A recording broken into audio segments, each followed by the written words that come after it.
எந்த ஒரு தந்தையாக இருந்தாலும் ஒரு ஃபேமிலி டைஸை கட் பண்ணிவிட்டு சன்னியாசம் எடுத்துக்கும் பொழுது அது அவங்க விருப்பப்பட்டு எடுத்திருந்தாலும் ஒரு பேரண்ட்டாக ஒரு டவுட் இருக்குது. ரெண்டு டாட்டர்ஸுமே அங்கே போய் ஜாயின் பண்ணுறாங்கன்னா அப்போ ஏதாவது பிரெயின் வாஷிங் நடந்திருக்க வாய்ப்பு இருக்கா, இல்லை அவங்களா வந்து ஓன் வாலண்டியரில் போய் ஜாயின் பண்ணாலும் அது பிரெயின் வாஷிங்கில் வருதா? இந்த மாதிரியான அலிகேஷன் தொடர்ச்சியாக ஈஷா ஃபவுண்டேஷன் மேலே வரும்பொழுது அப்போ எத்தனை கேசஸ் அவங்க மேலே இருக்குது, என்ன ஸ்டெப்ஸ் எடுத்திருக்கீங்க? ஜக்கி வாசுதேவ் அவர்கள் சொல்லக்கூடிய எந்த ரெக்ரெசிவ் தாட்ஸையும் டெஃபினட்டாக வந்து யங்ஸ்டர்ஸ் வந்து எடுத்துக்கூடாது. நீங்கள் ரீசெண்டாக பார்த்துருப்பீங்க இணையதளத்தில் வந்து அந்த ஃபோட்டோ, அவருடைய காலோட ஃபோட்டோ வந்து 3250 ரூபா அந்த மாதிரி வந்து போட்டு வந்து ஃபோட்டோஸ் விற்கிறாங்க. இப்போ அந்த ஃபோட்டோஸ் விற்கிறது அந்த ஆர்கனைசேஷனுடைய ரைட்ஸு, அதை யாரும் இப்போ வந்து கேட்க முடியாது. அது அவங்க விற்குது, அவங்க விற்கிறாங்க, வாங்குறவங்க வாங்குறாங்க, வாங்காதவங்க விட்டுடுறாங்க, அவ்வளோதான். பட்டு அந்த லெவல் ஆஃப் டிவோஷன் அந்த மாதிரி ப்ராக்டிஸை எடுத்துக்கணுமான்னு கேட்டால் ஏற்றுக்கக்கூடாது. ரெக்ரெசிவ் ப்ராக்டிசஸை வந்து டெஃபினட்டாக அவாய்ட் பண்ணணும். அது எந்த ஆர்கனைசேஷனாக இருந்தாலும் சரி. சயின்டிஃபிக் எவல்யூஷன் தான் இம்பார்ட்டண்ட். அதில் spiritual orientation okay, but spiritual orientation சொல்லி சூடோ சயின்டிஃபிக் ஆஸ்பெக்ட்ஸை ப்ரொமோட் பண்ணுற ஆஸ்பெக்ட் என்றைக்குமே தடை பண்ண வேண்டிய விஷயம். இந்த கேஸ் பொறுத்த வரைக்கும் அவங்க வாலண்டியராகவே அவங்க போன அப்படிங்கிற டிக்ளரேஷனை மெட்ராஸ் ஹைகோர்ட்லேயும் சொல்கிறாங்க, சுப்ரீம் கோர்ட்லேயும் சொல்கிறாங்க. வேணும்னா ட்ராவல் பண்ணி கூட எங்களால் வர முடியுங்கிற அளவுக்கு அவங்க வந்து உறுதியாக இருக்கும் பொழுது ஸோ டெஃபினட்டாக அவங்க எடுத்த முடிவாக தான் பார்க்க முடியுது. மெட்ராஸ் ஹைகோர்ட் பாஸ் பண்ண ஆர்டர்ஸை சுப்ரீம் கோர்ட் ஸ்டே பண்ணுற பவர் மட்டும் இல்லாமல் சுப்ரீம் கோர்ட் வந்து மெட்ராஸ் ஹைகோர்ட்டுடைய பெட்டிஷன்ஸை ட்ரான்ஸ்ஃபர் பண்ண சொல்லியிருக்காங்க சுப்ரீம் கோர்ட்டுக்கு.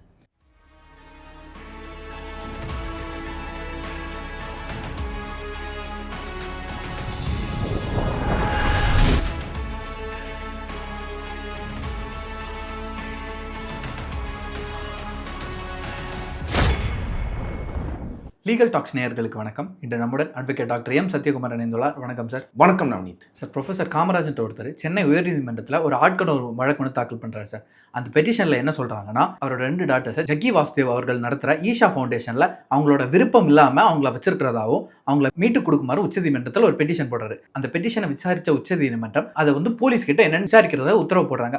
அந்த உத்தரவை தொடர்ந்து போலீஸும் அங்கே போய் ரைட் பண்ணுறாங்க சார். இந்த வழக்கை விவரமாக சொல்ல முடியுமா? எஸ் நவநீத். இந்த கேஸ் ஆகப்பட்டது writ of habeas corpus petition ஆகப்பட்டது. ப்ரொஃபஸர் காமராஜ் அவர்கள் இந்த பெட்டிஷனை போட்டிருக்காரு, ஒரு தந்தையராக இந்த பெட்டிஷனை போட்டிருக்காரு. பட்டு அதுக்கு முன்னாடி வந்து ஜக்கி வாசுதேவ் அவருடைய ஈஷா மையமாகப்பட்டது கிட்டத்தட்ட 1992 இயங்கிட்டு இருக்கு. இன்ஃபேக்ட் 1992க்கு முன்னாடியே ஜக்கி வாசுதேவ் அவர்கள் அப்போ வந்து ஜெகதீஷ்னு கூப்பிட்டுட்டு இருந்தாங்க. அப்போ பார்த்தீங்கன்னா ஜக்கி வாசுதேவ் அவர்கள் 1982 யோகா மையங்களை வந்து நிறுவ ஆரம்பித்தார், யோகா சொல்லிக் கொடுக்க ஆரம்பித்தார். அண்ட் அவருடைய சொந்த ஊராகப்பட்டது மைசூர், எல்லாருக்குமே தெரியும். சாமுண்டி ஹில்ஸு, இந்த மாதிரி விஷயங்கள் அவருடைய ஸ்பீச்சை நம்மளால் பார்க்க முடியுது. பட் அவருடைய ப்ரைமரி டீச்சிங்கே யோகாவாக தான் இருந்துகிட்டு இருந்தது. சப்சிக்வெண்ட்டாக ஈஷா ஃபவுண்டேஷன் அப்படிங்கிற அந்த மையம், ஈஷா மையம் ஆகப்பட்டது 1992 தொடங்குறார். ஒரு ஸ்டெப்பாக தொடங்கி அப்புறம் வெள்ளங்கிரி ஹில்ஸு அந்த ஃபுட் ஹில்ஸ் கிட்ட வந்து ஈஷா மையத்தை உருவாக்கி, தியானலிங்கத்தை ஃபஸ்ட்டு உருவாக்கி, அதுக்கப்புறம் இப்போ வந்து பார்த்திங்கன்னா லிங்க பைரவி எல்லா கோயிலும் வந்து அமைச்சு அங்கே வந்து கொஞ்சம் ஆஷ்ரம் மேட்ஸ் இருக்கிற மாதிரியான ஒரு செட்டப்பை உருவாக்கி ashram work plus social work plus schools run பண்ணுறது, இந்த மாதிரி வந்து 3 to 4 டைமென்ஷன்ஸில் ஜக்கி ஒர்க் பண்ணிகிட்டு இருக்காரு. அப்படி ஒர்க் பண்ணிகிட்டு இருக்கும் பொழுது அவருடைய ஆர்கனைசேஷனில் ஆஷ்ரமில் சந்நியாசம் எடுக்கக்கூடிய ஒரு ப்ராசஸும் இருக்குது. சந்நியாசம் எடுக்கக்கூடிய ப்ராசஸ் இருக்குது. நீங்கள் ஜக்கி வாசுதேவோடைய ஈஷா மையத்துக்கு போனீங்க, ஈஷா யோகா சென்டருக்கு போனீங்கன்னா உள்ளே என்ட்ரு ஆகும் பொழுதே பார்த்தீங்கன்னா சில ப்ராசஸ் இருக்குது அந்த டெம்பிள்குள்ளேயே. அந்த ப்ராசஸ் ஓரியன்டேஷன் இருக்கிறது ஒரு பக்கம். அது மட்டும் இல்லாமல் யாராவது சன்னியாசம் எடுக்கணும் அப்படின்னாலும் ஆணாக இருந்தாலும் சரி பெண்ணாக இருந்தாலும் சரி அவங்க சன்னியாசம் எடுத்துக்கலாம், அவங்க விருப்பப்பட்டால் தான் எடுத்துக்க முடியும் அப்படிங்கிற கண்டிஷனோட தான் ஈஷா யோகா மையம் வந்து ஃபங்க்ஷன் ஆகிட்டு இருக்கு. இன்ஃபேக்ட் அதுக்குன்னு பார்த்தீங்கன்னா சில ஃபார்ம்ஸு, லீகல் ஃபார்மாலிட்டிஸு அவங்க வந்து அதில் கையெழுத்து போட்டுட்டு தான் அவங்களால ஆக முடியும்.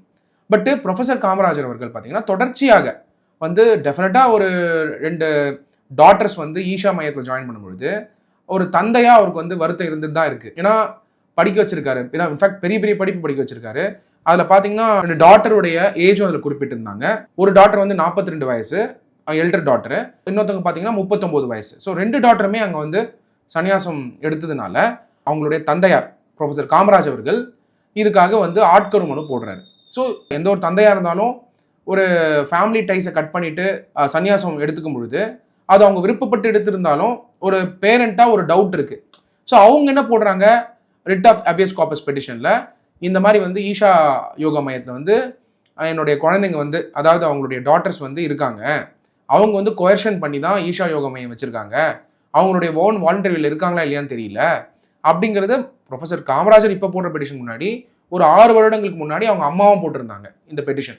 பட் இந்த பெட்டிஷன் டிஃப்ரெண்ட் கிரவுண்டில். ஏன்னா கொயர்ஷனுங்கிறது வந்து it can happen continuously or it can not happen for few years, it may not happen for certain time. So கொயர்ஷனுங்கிறது எந்த ஆங்கிளில் வந்து அவங்க அப்பா பெட்டிஷன் போடுறாருங்கிறது அவங்க அப்பா அண்டர்ஸ்டாண்ட் பண்ணிக்கிட்டு இந்த பெட்டிஷன் போடுறாரு.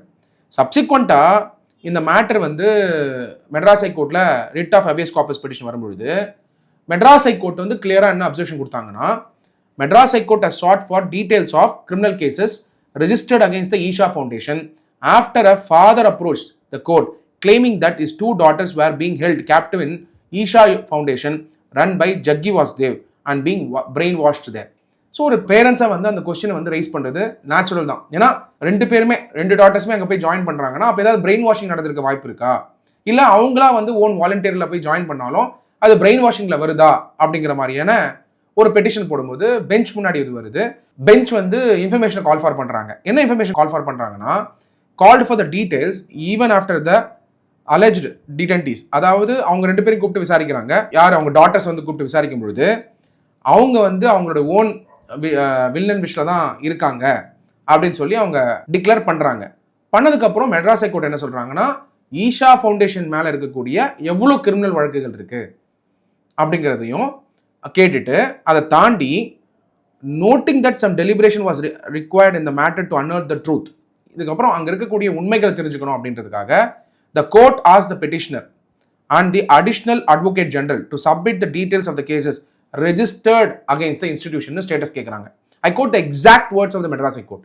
அதில் என்ன சொல்கிறாங்கன்னா, in view of the serious nature of the allegations raised against the institution and the way and the manner in which the detentives have spoken before us, we could form an opinion that some more deliberations are required to understand the truth behind the allegations.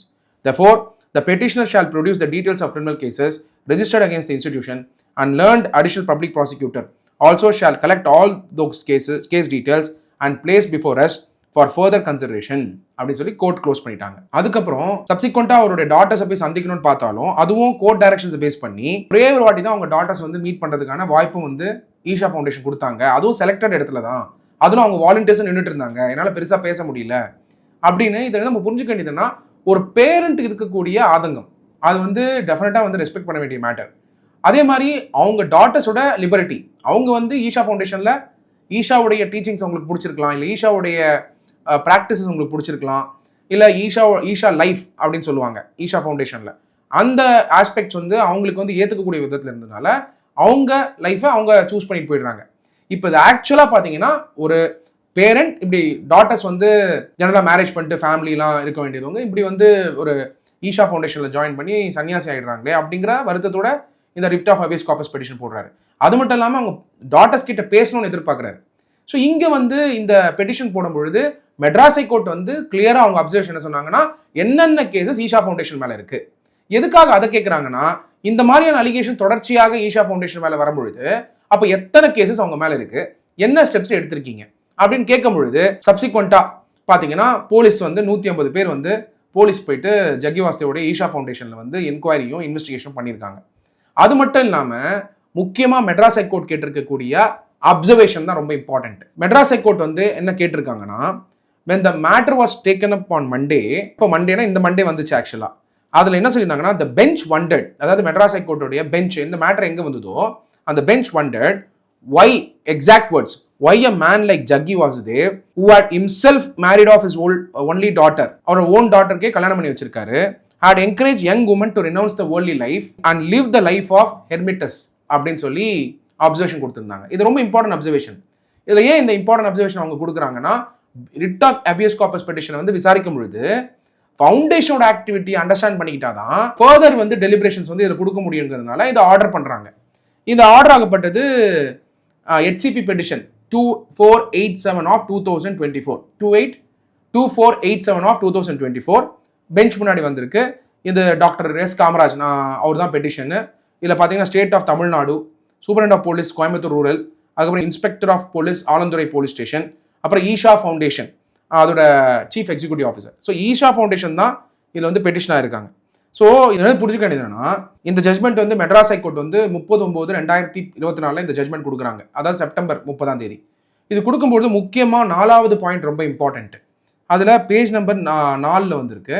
அதில் என்ன சொல்லியிருக்காங்க, with reference to the said allegation the Coimbatore rural police having jurisdiction shall conduct an enquiry and file a status report before this court அப்படின்ட்டாங்க. அதனால கோர்ட்டோட direction இருந்ததுனால police வந்து அங்கே போயிடுறாங்க. இது ஒரு பக்கம் இருக்க, இது இன்வெஸ்டிகேஷன் வந்து போலீஸ் முடிச்சுட்டு போகும்பொழுது ஈஷா ஃபவுண்டேஷன் வந்து சுப்ரீம் கோர்ட்டை நாடி போகிறாங்க. ஏன்னா அவங்களோட ரெப்புடேஷன் இருக்குது. ஸோ இந்த கேஸை புரிஞ்சுக்கணும்னா இப்போ சுப்ரீம் கோர்ட்டில் என்ன நடந்திருக்குன்றது அடுத்த கட்டத்தில் பார்க்கணும். சுப்ரீம் கோர்ட் என்ன பண்ணுறாங்கன்னா, இதான் ஹெட்லைன்ஸாக வந்தது, Supreme Court restrains TN police enquiry against Sadhguru Isha yoga centre transfers petition from Madras High Court. So இதுதான் நடந்தது சுப்ரீம் கோர்ட்டில். இது அர்ஜென்ட் ஹியரிங்காக மென்ஷனிங் பண்ணுறாங்க யார், ஈஷா ஃபவுண்டேஷனுடைய அட்வொகேட்ஸ். அவங்க மென்ஷனிங் பண்ணி இதை கொண்டு வராங்க.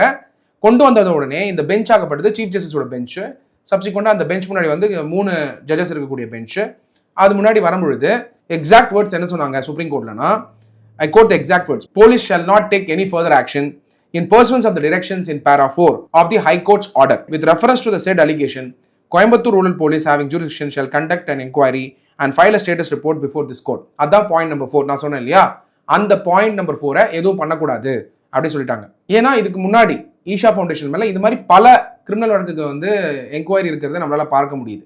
அதனால மெட்ராஸ் ஹைகோர்ட் இஷ்யூ பண்ணாங்க இந்த டைரக்ஷன். பட் சுப்ரீம் கோர்ட் வந்து இது மாதிரி வந்து நடவடிக்கை எடுக்கக்கூடாதுன்னு ஸ்டே பண்ணிடுறாங்க. ஸ்டே பண்ணிட்டு இந்த மேட்டர் வந்து அக்டோபர் 18 ஹியரிங் எடுத்துக்கிறேன்னு சொன்னாங்க. இதுக்கு நடுவில் ப்ரொஃபசர் காமராஜருடைய டாட்டர்ஸ் 2 பேர் வந்து ஈஷா ஃபவுண்டேஷன் இருக்காங்க இல்லையா, அவங்க வந்து ரெடியாக இருக்காங்க விர்ச்சுவல் இன்ட்ராக்ஷனுக்கு அப்படின்னு சொல்லி சுப்ரீம் கோர்ட்டில் ரெடியாக இருக்காங்க. அவங்க 2 பேர் அவங்க வந்து லைவ் இன்ட்ராக்ஷனுக்கு வந்து சீஃப் ஜஸ்டிஸ் முன்னாடி வந்து லைவ் இன்ட்ராக்ஷனுக்கு வராங்க.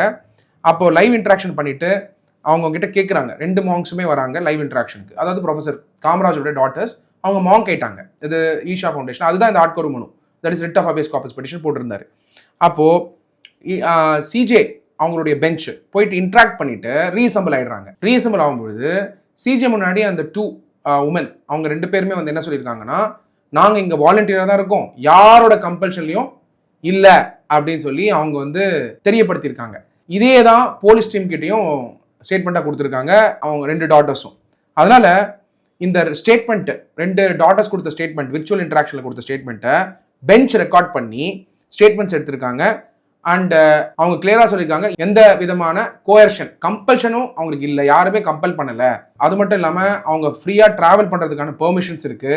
இன்ஃபேக்ட் ரீசெண்டாக பார்த்தீங்கன்னா 10 கிலோமீட்டர் மேரத்தான்லேயும் ஒன் ஆஃப் த டாட்டர்ஸ் வந்து பார்ட்டிசிபேட் பண்ணதான் அவங்களே அந்த இன்ட்ராக்ஷனில் சொல்லியிருக்காங்க. அதனால் இந்த பெட்டிஷனை வந்து ஸ்டே பண்ணிவிட்டு அக்டோபர் 18 இந்த ஹியரிங் போட்டிருக்காங்க. ஸோ அக்டோபர் 18 தான் தெரியும் எந்த மாதிரியான முடிவுகள் எடுக்கப்படும். இந்த முடிவுகளாகப்பட்டது it's power of the court to decide. So Madras High Court pass பண்ண ஆர்டர்ஸை சுப்ரீம் கோர்ட் ஸ்டே பண்ணுற பவர் மட்டும் இல்லாமல் சுப்ரீம் கோர்ட் வந்து மெட்ராஸ் ஹைகோர்ட்டுடைய பெட்டிஷன்ஸை ட்ரான்ஸ்ஃபர் பண்ண சொல்லியிருக்காங்க சுப்ரீம் கோர்ட்டுக்கு.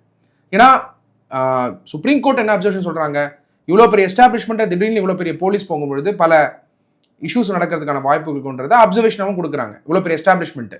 ஸோ அதனால் வந்து இந்த மேட்டர் வந்து இப்போ சுப்ரீம் கோர்ட்டில் ஹியரிங் வரும்பொழுது இது 18 இந்த ஹியரிங் போட்டிருக்காங்க. ஸோ நம்ம வந்து இப்போ 18 தான் தெரியும் என்ன மாதிரியான முடிவுகள் சுப்ரீம் கோர்ட்லேருந்து வரும் இந்த மேட்டரில். யார் யாரெல்லாம் கம்பல்ஷன் இருக்காங்க, யார் யார் கம்பல்ஷன் இல்லை அப்படிங்கிறது ஒருத்தரும் அவங்க டிசைட் பண்ணி தான் போகிறாங்க.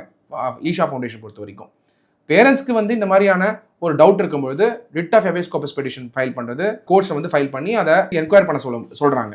அப்போது மெட்ராஸ் ஹைகோர்ட் வந்து கிளியராக அவங்க அப்சர்வேஷன் கொடுக்கும்பொழுது இது சப்சிக்வெண்ட்டாக சுப்ரீம் கோர்ட்டில் ஸ்டே இருக்கிறது நம்மளால் பார்க்க முடியுது. நெக்ஸ்ட் ஹியரிங் ஆகப்பட்டது அக்டோபர் 18 தான் இந்த ஹியரிங் இருக்க போது. We have to wait and watch என்ன மாதிரியான டெவலப்மெண்ட் வந்து சுப்ரீம் கோர்ட்டில் இருக்க போகுது அப்படிங்கிறது பார்க்கணும். நம்ம சார் இந்த ஈஷா ஃபவுண்டேஷன் வந்து தொடர்ச்சியாக சர்ச்சைக்கு பேர் போன இடமாவே இருக்குது சார். அதுலேயும் பார்த்தீங்கன்னா ஜக்கி வாசுதேவ் அவர்களை கடவுள் மாதிரி கும்பிட்டுட்டு இருக்காங்க சார். இதை பற்றி என்ன நினைக்கிறீங்க? டெஃபினட்டாக இது நீங்கள் வைக்கிற விமர்சனம் மட்டும் கிடையாது. இன்ஃபேக்ட் அவருடைய சூடோ சயின்டிஃபிக் கிளைம்ஸ்ன்னு சொல்லுவாங்க, அது வந்து பெயர் போனதாக வந்து இருந்துட்டு தான் இருக்குது. இப்போ இல்லை, ஆல்மோஸ்ட் அவர் ஈஷா ஃபவுண்டேஷன் தொடங்கின காலத்துலேருந்தே.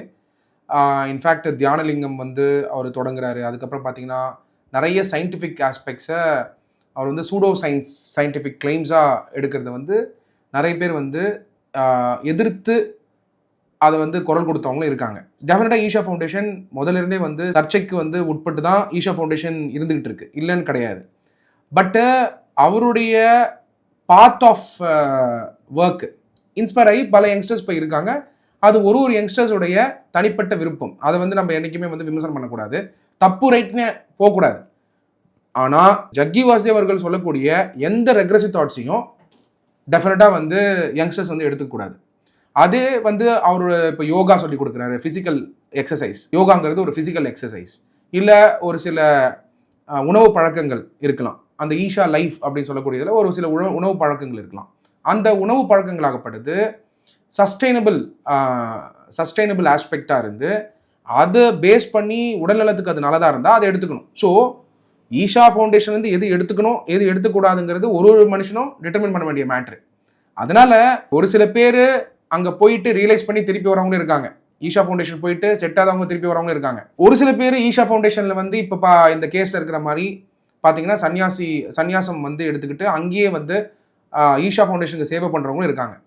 பட் ஹவவர் ஒரு ஸ்பிரிச்சுவல் ஆர்கனைசேஷன் ஆகப்பட்டது ஃப்ரீ மெடிக்கல் ஹாஸ்பிட்டல்ஸ், எஜுகேஷன் ஃப்ரீயாக கொடுக்குற மாடல்.